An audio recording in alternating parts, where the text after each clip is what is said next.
Bonjour au Salon de la Diaspora. Aujourd'hui avec moi, on a l'écrivain extraordinaire, parmi aussi le gagnant le plus jeune, parmi les plus jeunes gagnants du prix Goncourt, Mohamed Mbougar Sarr. Bienvenue au Salon de la Diaspora à Marrakech. Bienvenue à notre conversation, à notre podcast et hâte d'entendre ce que vous avez à nous dire. Monsieur Mohamed Mbougar Sarr, bienvenue à ce podcast. Merci beaucoup, dans ce Magali. beau salon. Et votre livre, donc, intitulé La plus secrète mémoire des hommes. La plus secrète mémoire des hommes. Et vous êtes sénégalais. Oui.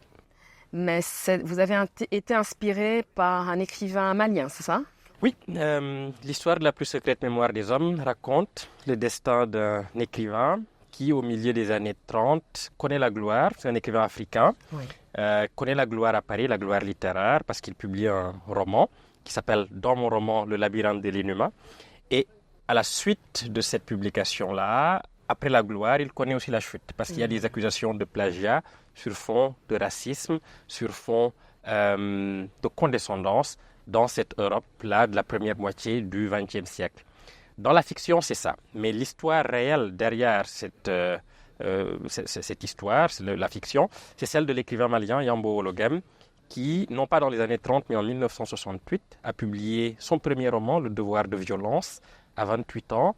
Il connaît un énorme succès, c'est assez phénoménal. Il remporte le prix Renaudot.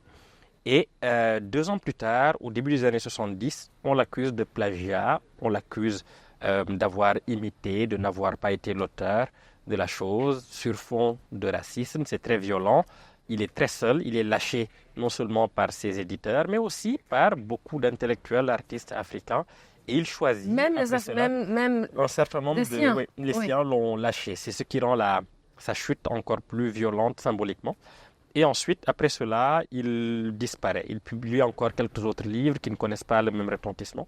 Et puis il disparaît après, c'est-à-dire qu'il rentre chez lui, au Mali, ne donne plus de nouvelles. Et à partir de là, il y a une sorte de légende littéraire, d'écrivains maudits, d'écrivains qui abandonnent la littérature, qui disparaît. Mais c'est une histoire qui brasse à la fois la littérature, mais aussi la politique, mais aussi simplement l'histoire africaine dans ses rapports avec l'Europe. Et vous savez, quand on arrive maintenant au XXIe siècle, où on a tous les réseaux sociaux, quelqu'un demain pourrait écrire un roman avec ChatGPT ou bien avec l'intelligence artificielle. Quel est le défi, le challenge pour un écrivain de nos jours? Alors, il y en a plusieurs, et après avoir écrit sur cette histoire, après avoir écrit ce roman, après m'être intéressé longuement à l'histoire de Yambo Ologem, dont je parlais tout à l'heure, évidemment, j'ai dû essayer d'avoir une réflexion sur la question du plagiat, sur la question de l'originalité, sur la question de la singularité, et sur le sens même de l'écriture aujourd'hui, à une époque où, en effet, on peut écrire assez facilement un certain texte. Et je crois que pour un écrivain, le défi à l'heure des intelligences artificielles génératives, c'est simplement d'essayer de se poser la question de ce qu'il y a de plus profond et d'authentique dans l'écriture. Et en soi. En soi. Oui. C'est-à-dire, qu'est-ce qu'il y a en soi de non facilement réplicable? Qu'est-ce qu'il y a en soi que la machine ne peut pas reproduire, même si elle peut reproduire plusieurs choses, imiter plusieurs choses, générer un certain nombre de choses qui sont assez impressionnantes. Bien sûr. Et je crois que c'est là qu'il faut se poser la question de l'hésitation, Quand je dis hésitation, c'est que j'entends par là le fait qu'un écrivain hésite. Oui. Il doute, il choisit un mot plutôt qu'un autre, puis il le raye et en choisit un autre encore, pour des raisons qui n'appartiennent qu'à lui, qui sont des raisons poétiques, donc de sens, de son, mais qui sont des raisons aussi profondes, intimes, personnelles. Et ça, jusqu'à présent, en tout cas, la machine ne le peut pas encore. Donc, je crois que ça permet, le défi pour les écrivains, c'est de revenir plus profondément en eux et de donner au geste de l'écriture non plus simplement une mécanique aisément réplicable, mais quelque chose de beaucoup plus authentique, profond. En fait, moi, j'en suis à un stade de ma réflexion où je crois que les intelligences génératives peuvent être l'occasion pour les écrivains d'écrire des textes encore plus personnels, encore plus humains, encore plus profonds, en espérant que la machine n'en arrivera pas là. Voilà. Oui, bien sûr.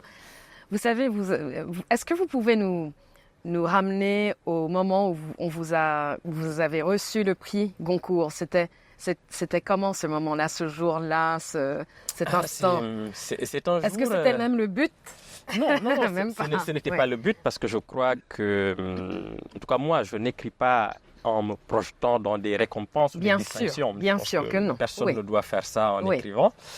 Il se trouve que c'est arrivé. C'était une aventure assez extraordinaire jusqu'à en arriver à cette distinction qui est bien sûr personnelle mais qui est aussi collective, peut-être même d'abord collective, puisque derrière tout cela, il y a bien sûr des éditeurs, des amis, une famille, un passé, une histoire qui se retrouvent concentrés dans ce moment-là. Et lorsque la distinction est arrivée, moi j'ai tout de suite pensé d'abord au Sénégal, à ma famille, à mes professeurs, bien sûr aux gens qui m'ont formé, accompagné depuis que je commence à lire et que j'écris. Le jour même, c'était le 3 novembre 2021, je ne l'oublierai pas, je garde la date et je garde quelques petits flashs comme ça. Oui. Mais c'est un grand tourbillon, à la fois médiatique, publicité extraordinaire. D'un coup, on se retrouve sous une lumière qui peut être crue, qui peut être blessante. Donc il faut faire attention aussi à ce qu'on dit, aux endroits où on va. Mais globalement, j'en garde un sentiment de grande joie et une joie collective. J'étais heureux pour les gens, en réalité. J'étais heureux pour les gens qui étaient heureux pour moi. C'est une sorte de ping-pong comme cela. Bien sûr. Mais c'est comme ça que j'ai ressenti la chose. Et pour le Sénégal? Bien sûr, pour le Sénégal, parce que c'était la première fois qu'un Sénégalais obtenait ce prix. C'est la première fois qu'un Africain subsaharien obtenait ce prix. Et évidemment, ça a donné des motifs, je pense, de joie et de fierté à beaucoup de mes compatriotes. Et j'ai toujours dit que c'était un prix que je partageais avec toute personne qui se sentait concernée par cette aventure-là. C'est pour ça aussi que je disais que c'était collectif, même si le geste d'écrire reste individuel. Et c'est peut-être un hommage aussi à votre auteur malien, aussi quelque part, toutes ces années après.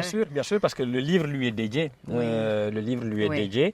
Et l'une des grandes joies que j'ai eues, c'est que après le prix, le livre qui était à l'origine du scandale de Yambo Ologem, de Devoir de violence, a vu ses ventes qui avaient beaucoup baissé, reprendre. Il y a eu des rééditions, des réimpressions. Il y a eu aussi des publications nouvelles de ce livre dans un certain nombre de langues, et tout ça étant associé à la plus secrète mémoire des hommes. Et donc, évidemment, là, je ne dis pas que la boucle était bouclée, parce qu'il y a encore beaucoup d'autres histoires à écrire, mais il y avait une sorte de lien comme ça, transgénérationnel, historique, symbolique, qui était très très beau. Et j'étais très heureux que beaucoup de gens découvrent ou redécouvrent Wologem à cette occasion-là. Et pour revenir au point que le prix Goncourt ait été décerné à un Africain, nous voici au Salon de la Diaspora. C'est un endroit idéal justement pour vous, enfin pour être ici parmi tout ce monde de la diaspora. Et quel est le symbole pour vous d'être dans ce lieu?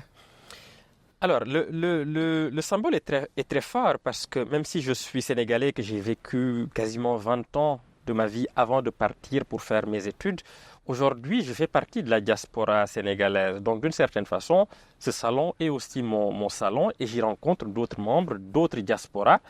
Et même si je rencontre ici des personnes qui viennent des États-Unis, beaucoup, j'ai l'impression, et c'est le sens des conversations qu'on a eues ici depuis le début, qu'il y a tout de même, malgré l'éclatement, la dispersion, malgré les histoires qui sont parfois difficiles, le sentiment d'appartenir à une histoire commune, à l'histoire d'une même diaspora qui est éclatée et qui cherche à se retrouver et qui cherche à ne pas être divisée aujourd'hui.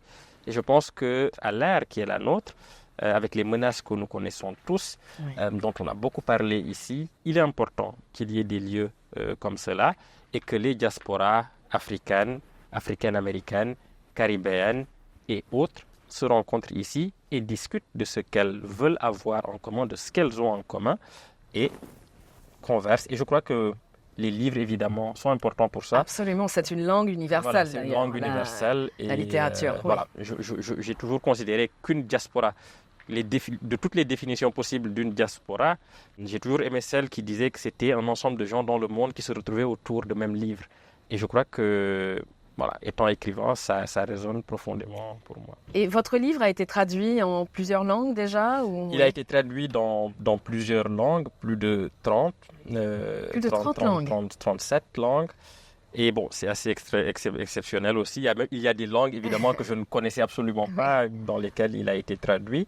Il y a des pays dans lesquels je ne pensais pas mettre un pied un jour, où j'ai été invité pour en parler. Par exemple la Corée du Sud, oui.